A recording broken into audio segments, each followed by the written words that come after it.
Great. Okay, you ready to get started? Mhm. Yeah. Welcome. Thank you so much for being with us tonight. We have a super exciting guest. I'm Kaylee. I'm with Midtown Reader. We are covering Tokyo Dreaming tonight with Emiko Jean. I'm going to give a big wave. Just I'm sure they all know who you are, but still give a nice Hi, little I'm wave. here. A little bit of Mikio. She is the New York Times bestselling author of Tokyo Ever After, a Race Book Club YA pick, and Tokyo Dreaming, which is what we're talking about today. When she is in writing, she is reading. Before she became a writer, she was an entomologist. Entomologist, a bug person. Bug person, okay, a candle maker, a florist, and most recently, a teacher. We have a very exciting conversation between Jessica, our events assistant, and Emiko today. If you would like to get a copy of Tokyo Dreaming, be sure to go to Midtown Reader. You can pick it up in store, order online, and we even offer delivery and shipping. Without further ado, I will let you two dive in to the conversation. Thank you.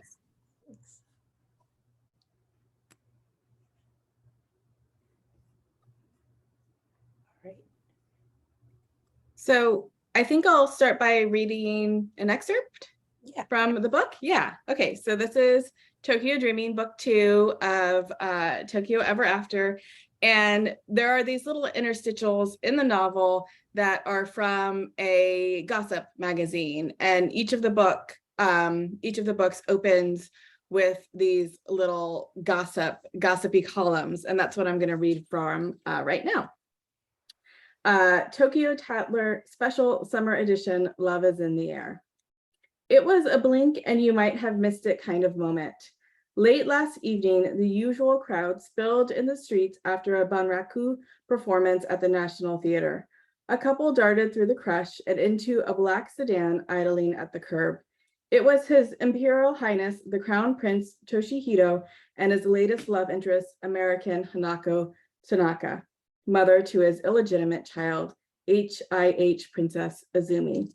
The couple sat in general admission seats for the play.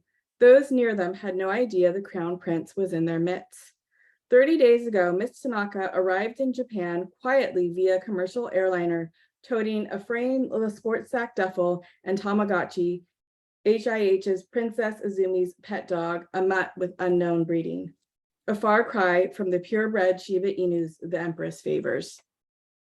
Both mom and dog are tearing up the palace, a member of the Imperial staff says. Miss Tanaka refuses to let any of the staff wait on her. The dog is a menace and smells foul. The Crown Prince has taken his lady love's lead. He's eschewed the heavier police escorts to venues, opting for unmarked vehicles and surprise visits instead. Gone are the imperial flags announcing the Crown Prince's arrival, and the Imperial Household Agency's rigidly pre-scheduled tours are a thing of the past. And in a stunning breach of imperial protocol, the couple has been openly affectionate, holding hands and whispering in each other's ears while out in public. It is no great secret that the Imperial Household Agency wishes for the prince to marry and produce a male heir to uphold the line of succession. But bridal candidates never included one such as Hanako Tanaka, an American with no ties to the former aristocratic families of Japan, and who at age 40 is well past her prime childbearing years. Very little is known about Miss Tanaka other than that she met the Crown Prince at Harvard. He was there on a one-year exchange to study and practice his English, and she on a biology scholarship. Despite the Ivy League degree, Miss Tanaka teaches at a community college with open enrollment. I don't see the appeal, Imperial blogger Inigo Shara says. The Crown Prince could have anyone. Still, the Crown Prince has let his preferences be known. His Imperial Highness is temperamental in regard to Miss Tanaka. It is his way or no way, a member of the Imperial staff tells us. The Crown Prince is enthralled. So enthralled, he has broken tradition and allowed Miss Tanaka to stay on Imperial grounds in his house. The Imperial Household Agency says it is all above board. Miss Tanaka is residing in the palace, but in a separate guest quarters. HIH Princess Azumi has ripped a page from her father's notebook, opting for only one Imperial guard and a small unmarked Imperial vehicle when going on dates with her former bodyguard turned beau, Akio Kobayashi. And inspired by her mother, she's been donning pants in lieu of the pastel dresses usually favored by Imperial women. It's impossible to ignore that all three, the Crown Prince, Miss Tanaka, and HIH Princess Azumi, are turning up their noses at imperial traditions. The Imperial Household Agency hopes both romances fizzle out. They are marking their calendars for the day Miss Tanaka returns to America and when Mr. Kobayashi departs for Air Self-Defense Force Officer Candidate School. They firmly believe the distance will cool the hearts of both the Crown Prince and Princess Azumi.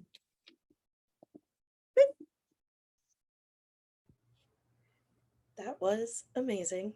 Thanks. Both of your books, I have to fangirl a little bit. I read both of the books, started the first one, did not want to stop, got to the second one, and I was so sad when it ended. Oh, I just wanted to keep reading. So with that, I have a few questions for you. okay, great. So my first question is, what compelled you to write these books, specifically Tokyo Dreaming? Yeah, so it really starts in early childhood for me. I was a really voracious reader as a young girl.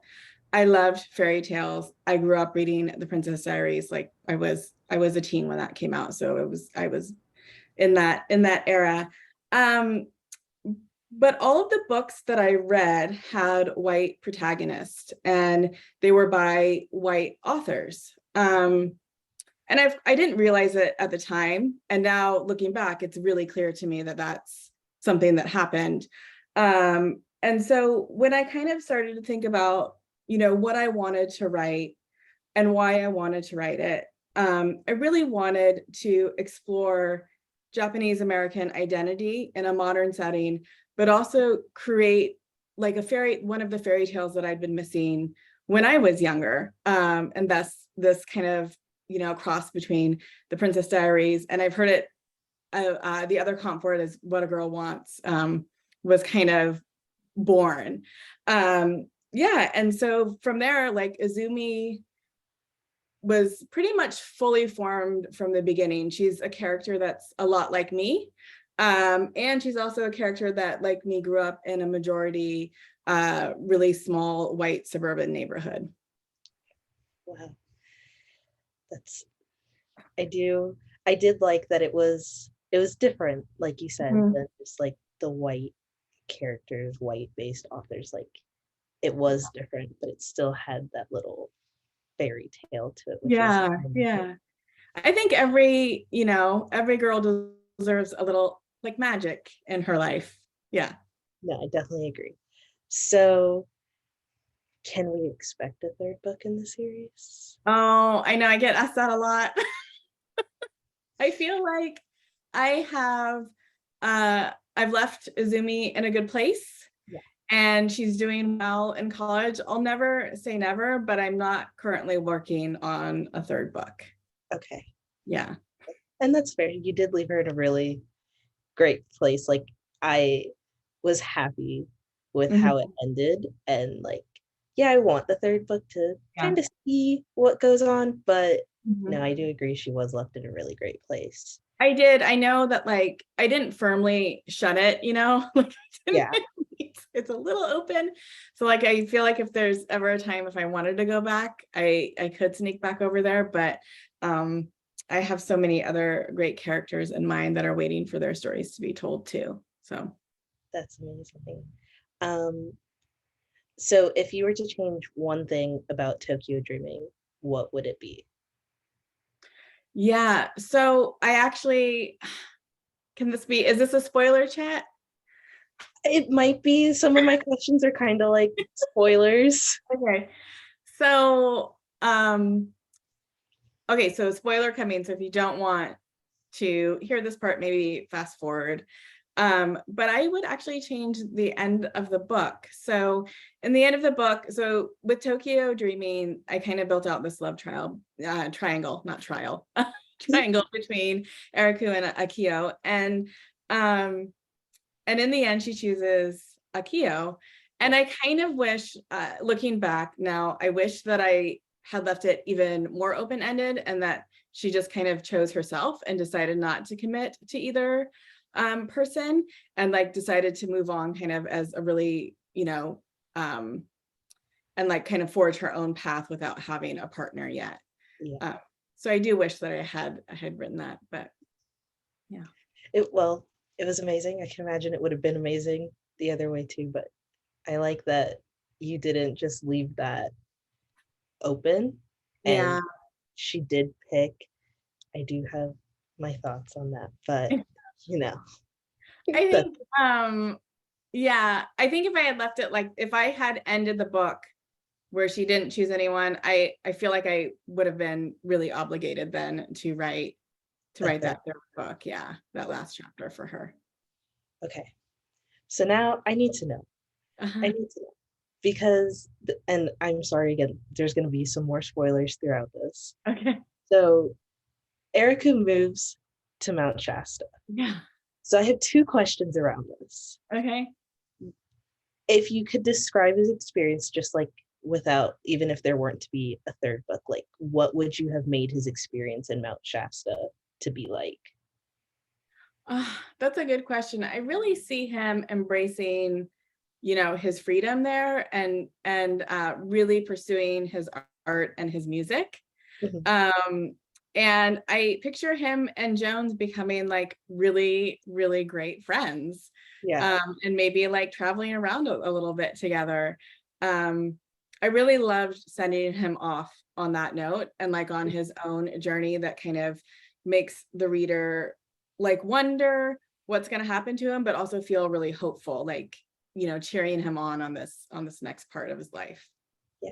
And then the second part, which that was amazing. I did picture that, like I created like my own little storyline Yeah. for him. And I was like, Yeah. what a great time over there. Yeah. But then I thought back on it and I was like, oh no, whatever happened with Momo-chan and Tamagotchi? Oh yeah. That's a good question.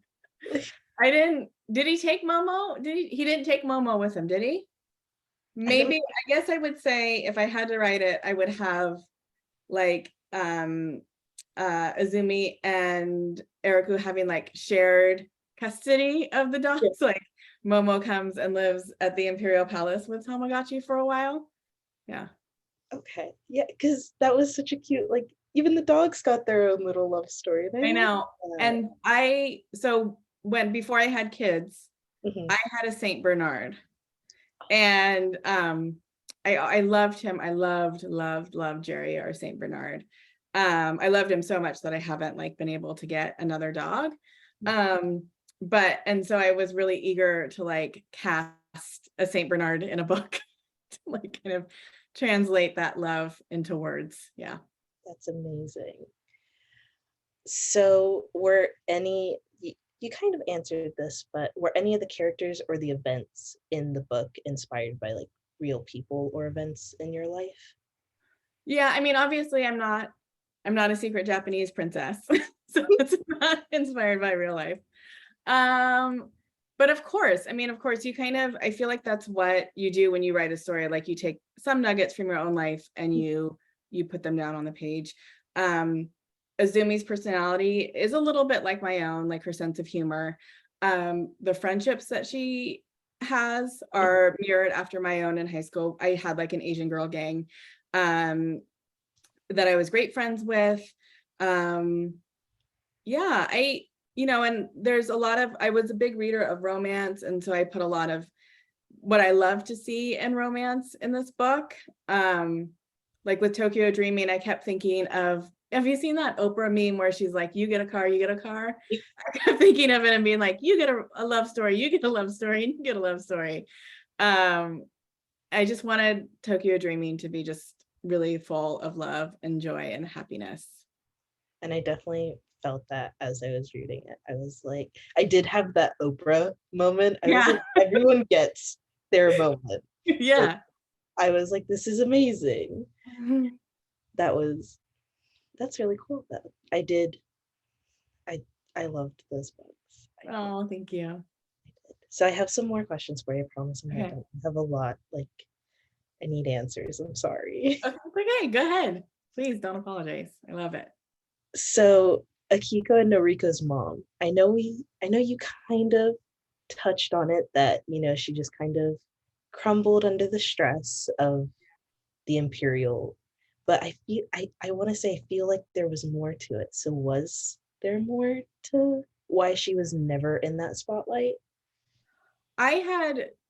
What I had thought about when I had drafted her character was that she was asked to have many children and to provide a successor for the throne, and that because she couldn't produce a male heir, she kind of sequestered herself, and like refused to come out. I actually had never, there are a lot of incarnations of this book that live with different scenes that have been cut, but I never drafted her on the page. She was always a periphery character. Yeah, she was always just like, she was always mentioned, but Yeah. never, because it kind of went back to like when Azumi's mom kind of crumbled and we Yeah. saw her crumble and come out of it. But I always wondered about Akiko and Noriko's. Yeah. And she was very, very, very much a side character in the first book. And then in the second book, I did explore her a little bit more, you know, through her daughters. And so you learn from Akiko and Noriko what kind of mother she's been, and how much they love her, Yeah, and care for her. And I thought that it came out really sweet. it did. Yeah. You could like see the love, and especially in the one scene where the three girls are sent up. I'm trying not to give out like too many spoilers. Yeah. But where they're sent to stay together to work on their relationship, that was like the true moment. And I was like, wow. Yeah. This Yeah. is I really wanted in Tokyo Ever After, Akiko and Noriko were the like antagonists. They were kind of the villains of the story. But I wanted them to have like a redemption arc in Tokyo Dreaming, where you know, like they're fully humanized and then they actually become, you know, Azumi's like greatest allies. Yeah, which was, I loved, because I in the first book I was like, wow, they're so mean to her, and like, you know, there were all these differences between them, which I could understand. But I did love the fact that like they had their redemption moment. They built that bond together, and she could actually trust them and not think that she could, and then something comes into play with them. Yeah, I mean, they're hard-won hearts for sure, Akiko and Noriko, but I feel like that's the best, those are often the best relationships then, because they're going to be the most loyal, you know, and they're going to be the strongest too for Azumi. Yeah. Okay, so this is jumping back to Tokyo Ever After. Sure. And I'm sorry if this is a spoiler for anyone, but please go read these books. They're amazing. You'll understand all these questions that I'm asking. But what happened with Yoshi? Like, he kind of just died off in the, not that he died, but he just kind of disappeared. And he was so there for her in the beginning. Yeah. Yeah, so he really wanted to be free of his gilded cage, and he used Izumi as a means of escape to get an income. He used her story and sold it to the tabloids. I know, and I think a lot of people really loved Yoshi. He was a really fun character. He was.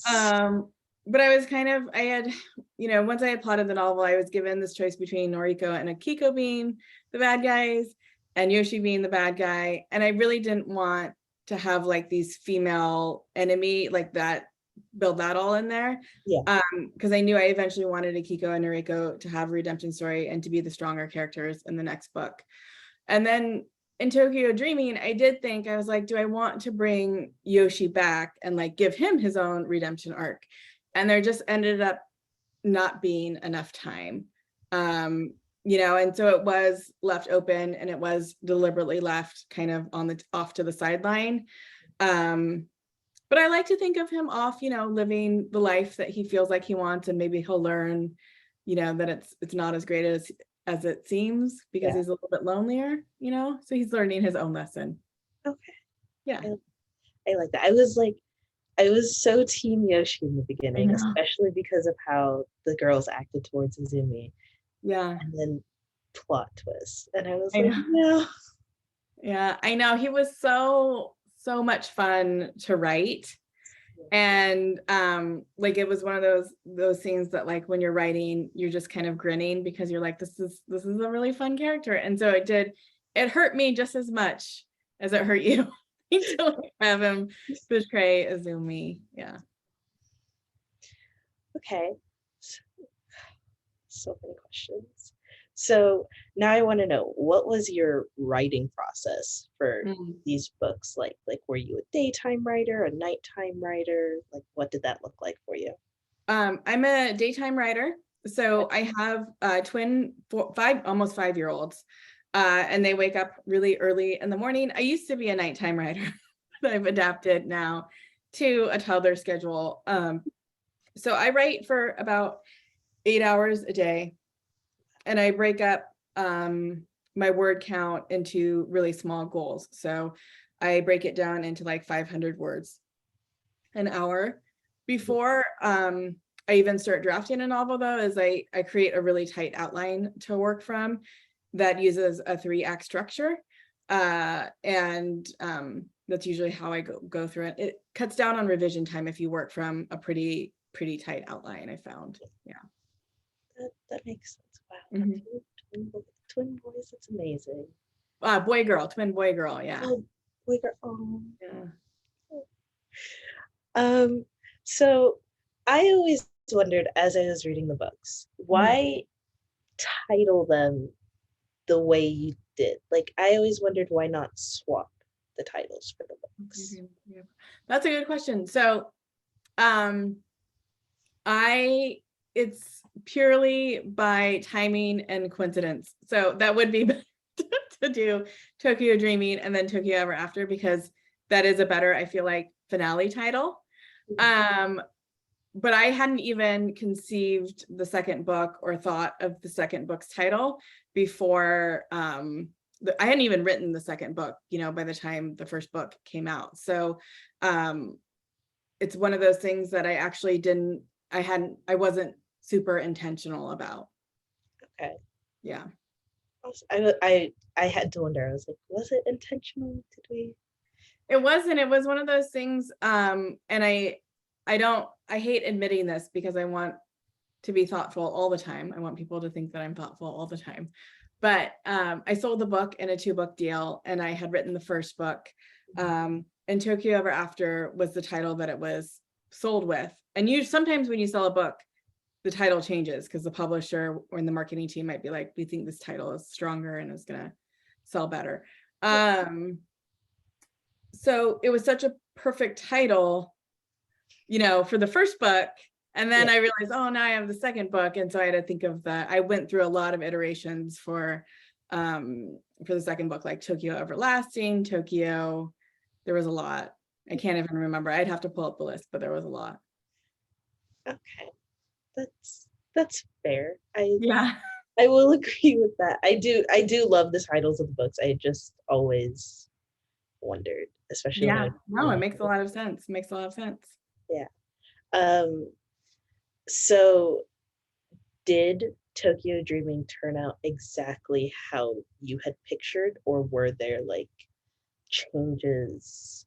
Like, there were changes along the way probably, but like, was it exactly 100% to a T how you had pictured this book to be from start to finish? Yeah, Tokyo Dreaming was a much smoother process for me in terms of drafting and plot wise. I can't think of any really big scenes that changed from revision to revision. In Tokyo Ever After, the original manuscript for Tokyo Ever After was like 90,000 words, which is kind of insane for a young adult novel, for like a rom-com young adult novel. And so I ended up cutting in Tokyo Ever After around 20,000 words. And I cut like whole characters. Like there was 3 characters that I cut and kind of rolled into other characters. And so the drafting for Tokyo Ever After was much more obstacle laden than, and obstacle laden doesn't sound like the right term, but it was much more challenging than Tokyo Dreaming. And then did Tokyo Ever After turn out 100% how you had envisioned? Yeah, it really did. I remember, I think if I were to go back and read it now, which I don't really go back and read my books after they've published just because I've read them so many times, I'm sure I would find things that I want to change. It's no book is ever going to be perfect, I feel like, for an author. But I do remember when I had turned in Tokyo Ever After, I felt really proud of it. And I felt really like internally, like I had really given everything that I could to the book, and then I put a lot of heart into it. And I feel like that's all you can really do. And you could definitely, like, reading those books, I could feel it. I could feel Yeah. how much you really put into those books with those Mhm. characters, with their stories and just everything. Yeah. So that's amazing. I love that for you.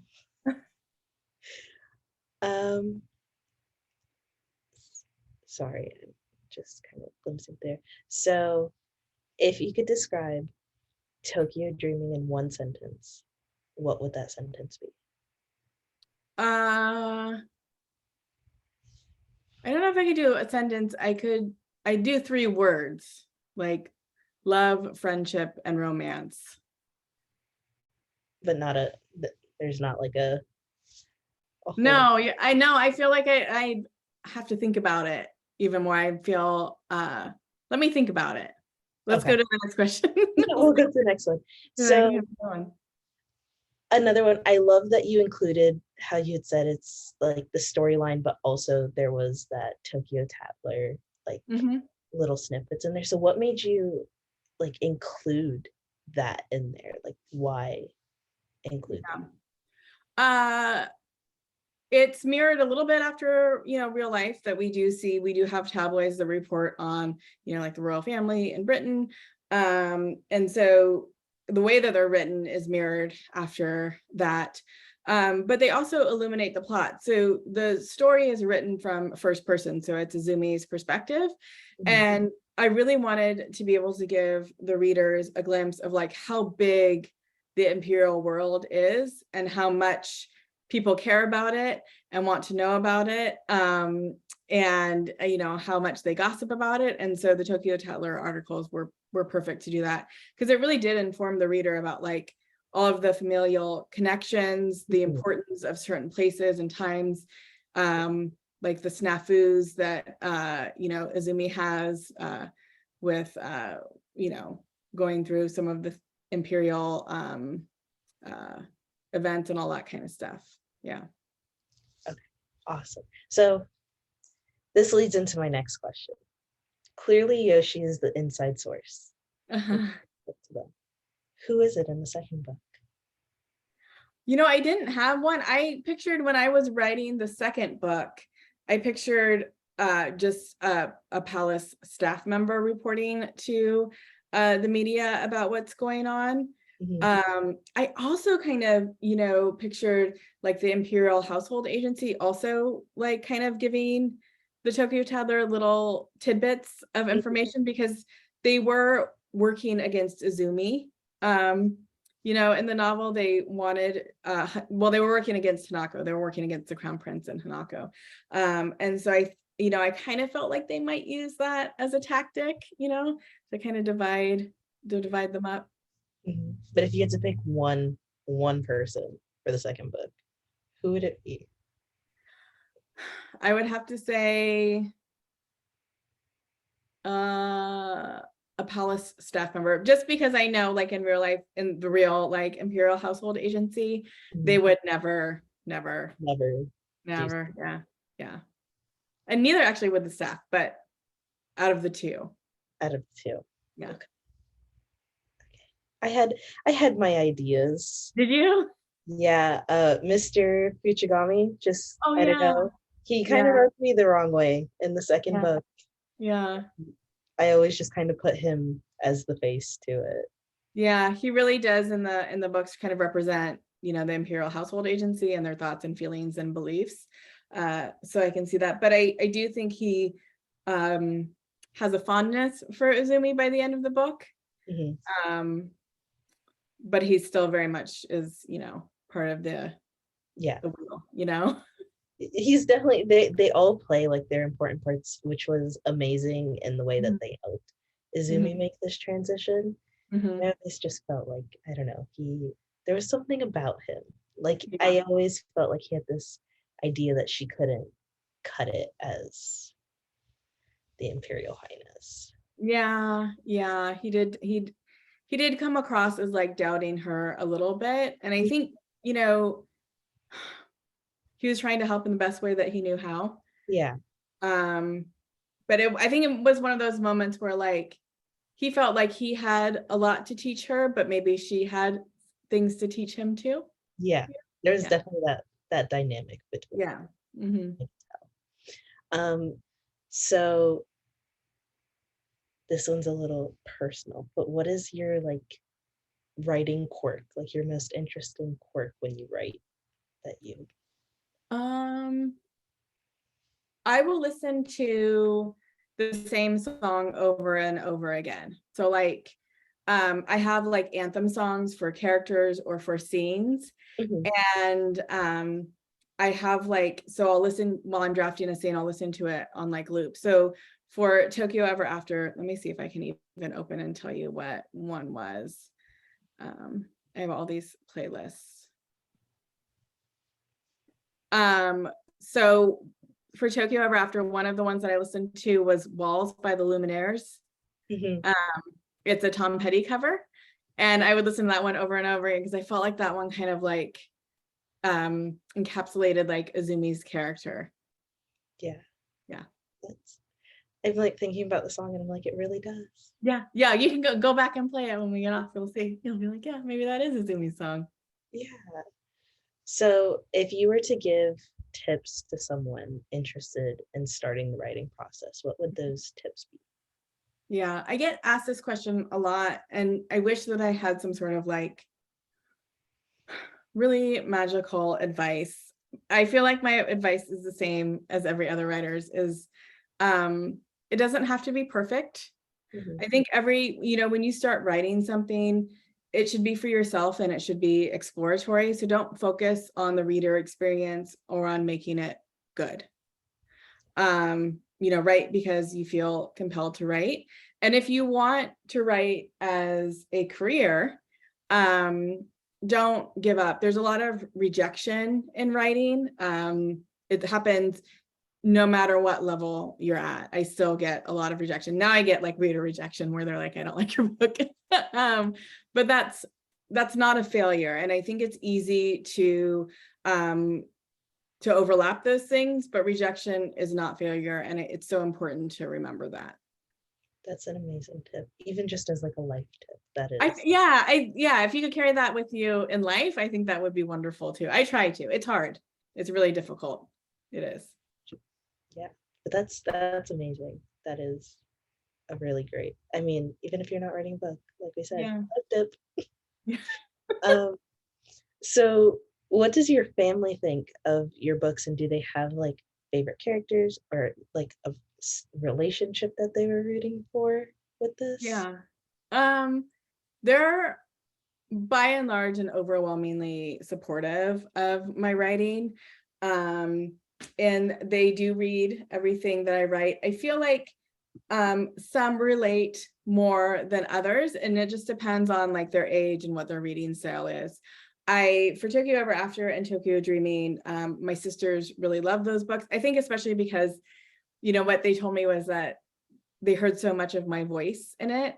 Mm-hmm. I had an adult book come out this year too, which was about motherhood, and that resonated more with like my own parents and some of my extended family. So it all just depends, but for the most part, they're thrilled to read it and to have that, like, it's really a glimpse into someone's mind, right? Like when you read a book.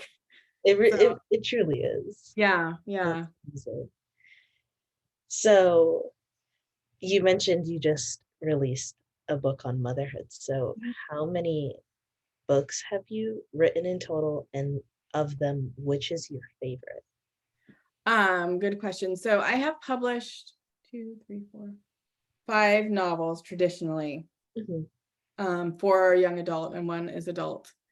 And my favorite novel is pretty much whatever one I'm working on at the time. So right now I'm working on an adult thriller. Okay. And that's my favorite. But then I know that I'll start on something else and that won't be my favorite. Like I'm going to start on another adult novel soon. Yeah. So you favoritize them as you. Yeah. And because once you put out a novel, I I'm like really done with it. I feel like it doesn't belong to me anymore. And that it kind of belongs to the reader. So like there's a real big separation that you go through. And I think it's healthy because then you're not like completely tied to it anymore, and you can move on and work on the next thing, because that's what keeps you writing. It's what keeps you published. What keeps you, in a job.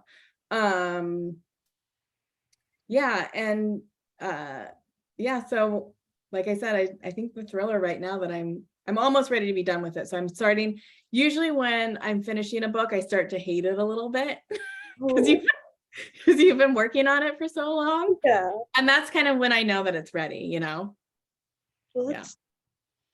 that's It's an amazing. interesting process. It's That's very emotional.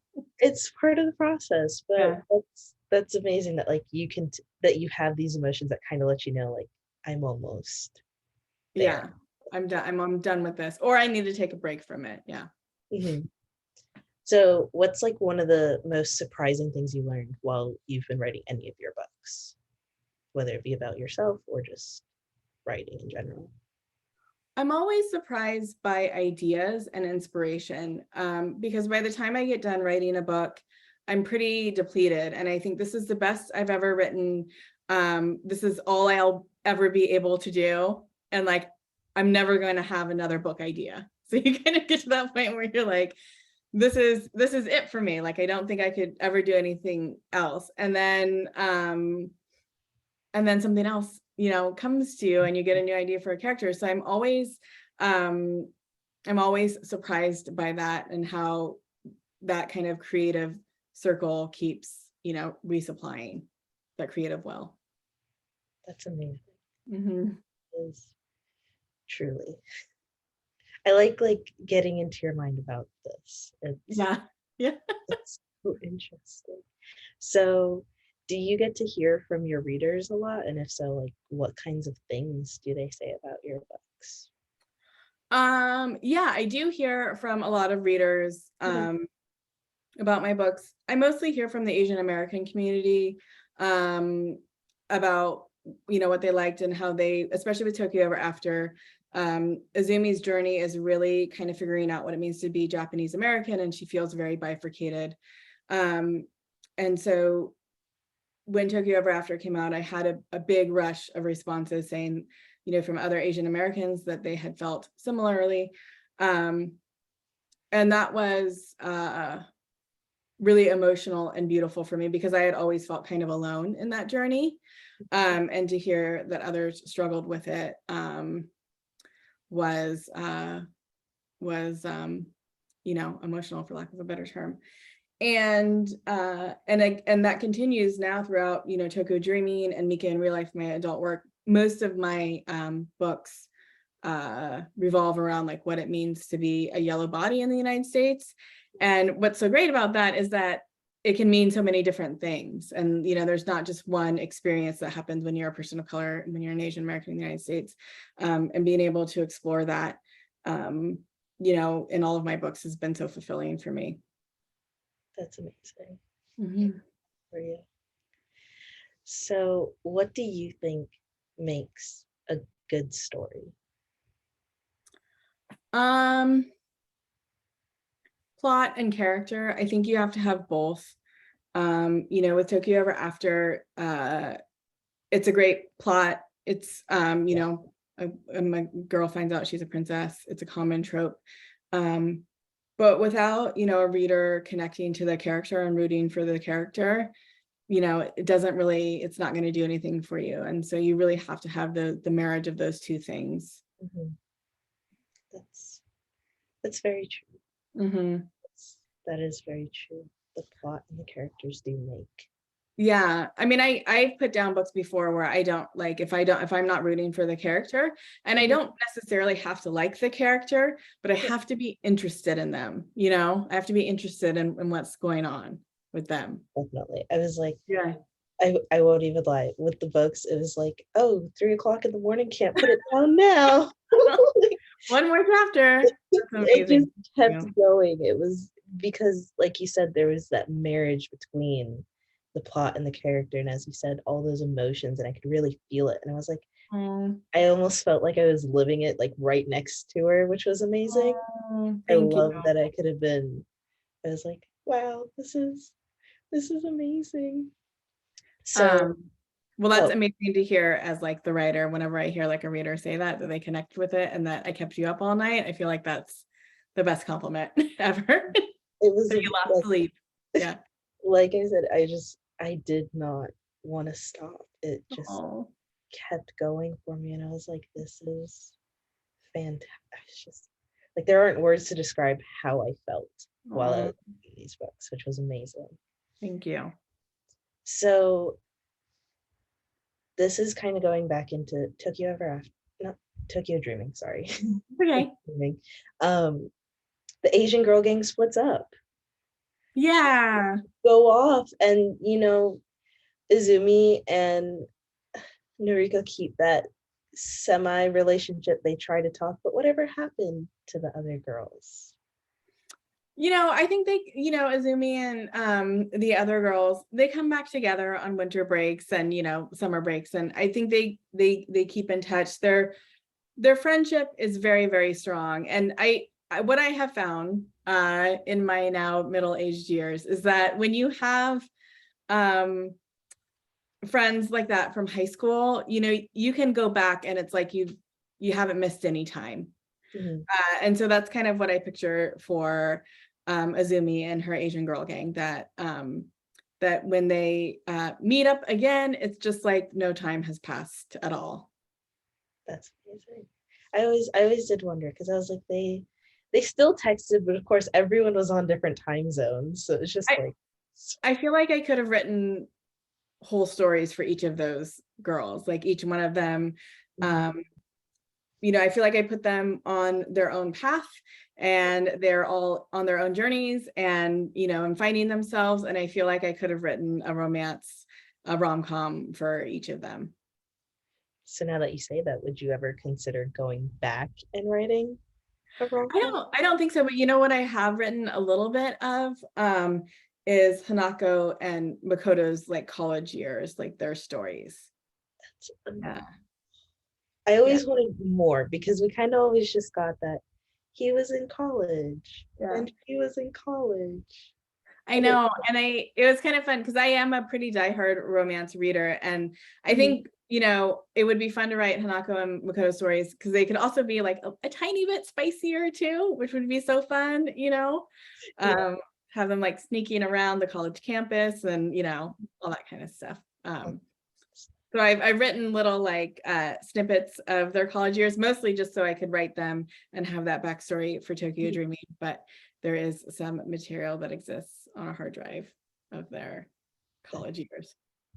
That's amazing. Now I want to see this hard drive. I know. Into it. I want to know everything about everyone.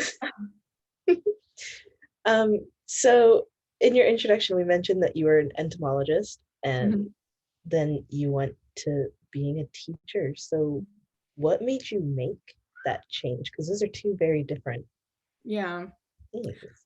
I was really searching, I think, for myself and what would make me happy.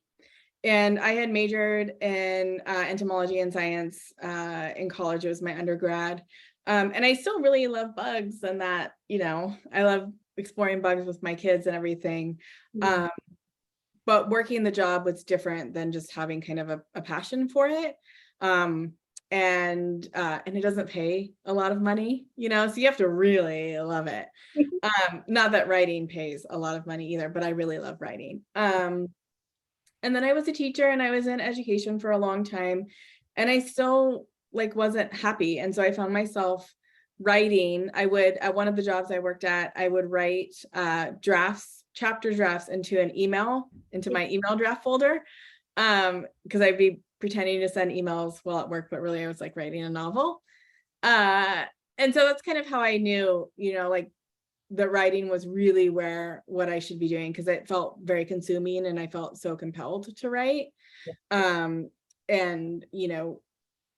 that's when I decided to really make a go of it. And the book that I had been writing was never published. It was a terrible, terrible book, but it is what gave me that initial taste for writing. And then I wrote We'll Never Be Apart, which was my debut. And that's, Mhm. you know, I became more intentional with my writing during that time.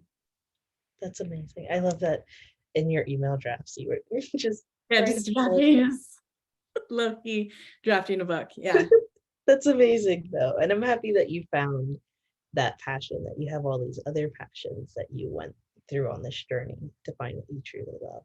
They've, you know, looking back, I think because I never saw like a Asian American writer or Asian American characters, I didn't really ever consider like publishing or writing a book as an option for me. You know, I had seen, my parents were teachers. That's probably why I became a teacher. And then like, you know, science and, you know, Asian American. So I think that's why I kind of gravitated towards those things, because I thought that's where I like belonged. So I'd been, you know, boxed in by stereotypes and some other things. And then once I kind of figured out how to unchain myself from that, I was able to really find what I loved to do. And I think that just illustrates why it's so important that we have, you know, books that feature all different characters, you know, all different races, all different experiences, that there can't really ever be enough of that. You know, I think like with all of the different careers that I've had, they've enriched my life. So I put them into the books that I write now. So I don't necessarily have regrets, but I do think that if I had seen more Asian American characters and writers, I might have, you know, pursued that path much sooner. That's amazing. I love that little life journey, and that you still find ways to include what you did before in your books, because that truly is amazing. Like you said, you're passionate about it at the time, even though there were specific reasons and stereotypes that boxed you in, but you still found a way to love everything that you've done, which is amazing. So now back to the grand question. What is the one sentence for Tokyo Dreaming, if you were to describe it?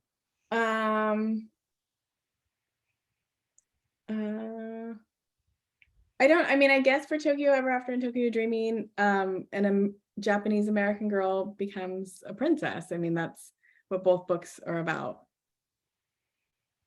That's the best I can do. The best I can do. That's okay. It truly, that's what they're about. And that, I think I would still pick up the book, even on that one sentence, just because it's different. Yeah. Different than what we usually see.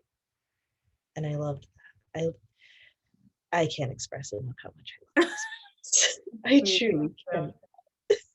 Thank you. Thank you so much for this lovely conversation. And that's Thank you. all for me. Thank you. Yeah.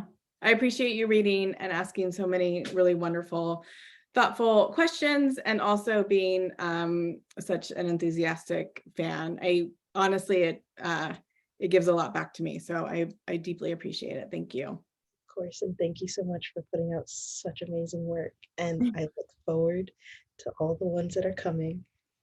And I know I'll be up all night reading them. Oh, thank you. Thank you. Thank you, Jess, for that. So a little bit about Midtown Reader and like our backstory. So we're located in the city's like Florida capital, which is Tallahassee, and we are surrounded by two major universities, which has a lot of writers. So we asked our social media followers a few questions of like, what would you want to ask an author when it comes to writing as a whole? So do you mind if I ask you a few of these just so we can like, you know, get a response back out to them? Oh yeah, of course. Great. Okay. So I don't know how good of answers I'll have. That's okay. This is my best shot. Though. This is what they need to know. Does a big ego help or hurt writers? I'm gonna say that it hurts you. I think writing in general is a really humbling experience.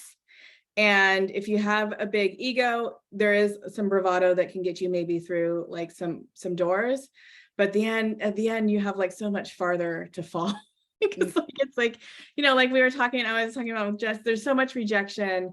And if you come from a more humble, down to earth place, and stay there as much as you can. I think that you're going to be better fitted for the writer's journey. I think that's really good. That's a good answer. See, you have no problem with this. We'll see. If you could tell your younger writing self anything, what would it be? It would be to outline and to learn the value of revision. So my first book that I wrote, Will Never Be Apart, was a thriller. And I didn't outline. I just started writing. I was like, do. And that did get me an agent, but I spent about a year working on it with that agent and about 12 drafts to get it ready to submit to editors. If I had worked from an outline, it would have been a much cleaner, tighter process. And that's what I do now. So I outline, I know all of my points that I want to. It can be a loose outline too. But if you know your plot, if you know like your act 1, your act 2, your act 3, I work from a 3-act structure. And you also know your character arc. So where you have your character starting and where you want them to end, that's going to serve you much better. You're still going to have to revise, but it will, I believe, shorten your revision time. So for example, I've gone from like a dozen revisions with that first novel to like 6, and now I'm down to like 3 or 4. Yeah. Wow. And so now that you're speaking on this, what is the timeline like from this moment you're like, I'm writing this book into the moment like it's published? How long is this? It really varies. I can tell you from Tokyo Ever After, it took about a year from concept to full draft. And that's kind of unusual. So most of the time it's about 2 years for me, or from like most writers, I would say. Some writers take like a cool decade to write a book, or like 50 years. It depends. But I do an outline. I take notes. I spend a lot of time thinking about like characters and where I want them to be going and like the scenes. I take notes on that. I put the notes in the outline. And then by the time I'm ready to draft, it usually takes me like 3 months to get a like 70 to 80,000 words. And that is usually, that first draft is mostly exploratory. Like it's figuring out what's working. It's all for me. Like it's all of the character work that I want to do. It's all of the plot work I want to do. And then by the time you get to like your last revision, I think that's when you start to think about the reader. Like in that last revision, you're thinking about how to tighten every sentence, how to give the reader the best experience possible. And that's the kind of gradual, I feel like, letting go process of a novel, as it starts, with yourself, and then you kind of end with the reader in mind. Wow. Okay. Yeah. What would you say was the hardest part about writing like the love triangle aspect? Making it believable. Okay. Because, as an author, I know who she's going to end up with. Yeah. I also have my own personal ideas about like what characters I like too. And so you really have to balance it, because a love triangle can be really great or it can be really bad. I feel like there's no in between. Like nobody's ever like a medium warm. You either want them, they're going to be warm or they're going to be cold. You know what I mean? On the love triangle. So it's really tricky to figure that out, how to make both of, the like Akiko. It was tricky to figure out how Akiko and Noriko could be appealing, and then also representative of something that Azumi needs. So, and then have her split between the two. So that was tricky. Okay. Did you ever find yourself like leaning more towards like one person over the other person?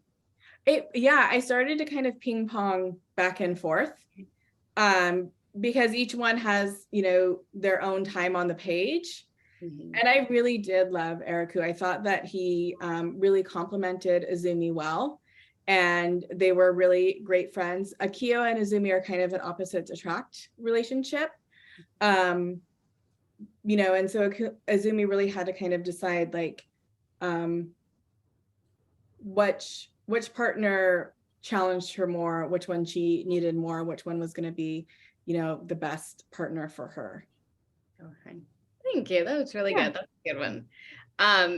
Did you ever, when you were writing this book, did you find yourself like leaning on other authors or other like books to help you build up the foundation? For instance, maybe you're like, I read this one like Colleen Hoover book and I was like, that's a good idea there. And you found yourself like using it in your own writing.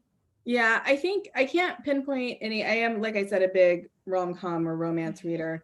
And really what romance is there's tropes, right? There's tropes that people love. And so that's kind of what I pulled from. So for example, with Akio, it was like kind of an enemies to friends to lovers, trope with him.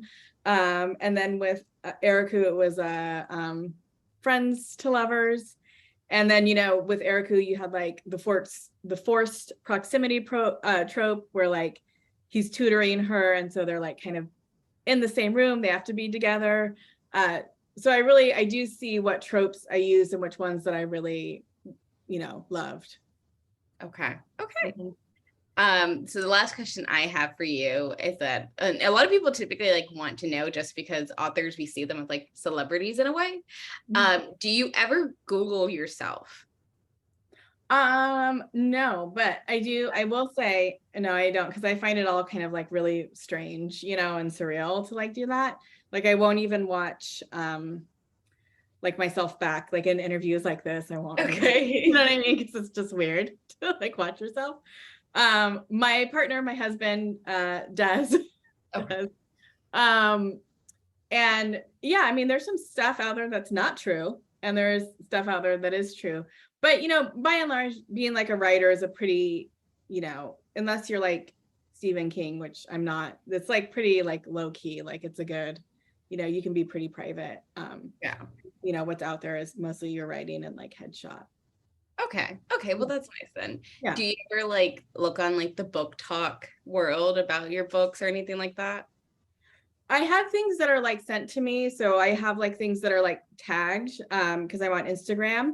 And so if someone tags me in something, I'll look at it and like it, or I'll repost it. I don't ever really look at the book talk stuff. I've perused like Goodreads before, usually at like the beginning, like when a novel first comes out, just so I can kind of see like, if people are liking it or not. And then once that happens, I'm not too much on like the review sites or anything anymore. Gotcha. Okay. It's Yeah. okay. Well, that is all that I had for you today. Is there anything that you would like to end your readers with, and the listeners and the viewers and all that fun stuff? No, I just thank you very much for having me. And I just encourage everyone to keep reading. Great. Thank you. Be sure to get your copy of Tokyo Dreaming from Midtown Reader. And without further ado, thank you so much for being with us. And I hope you all have a great night. Thank you. Have a good night. Bye.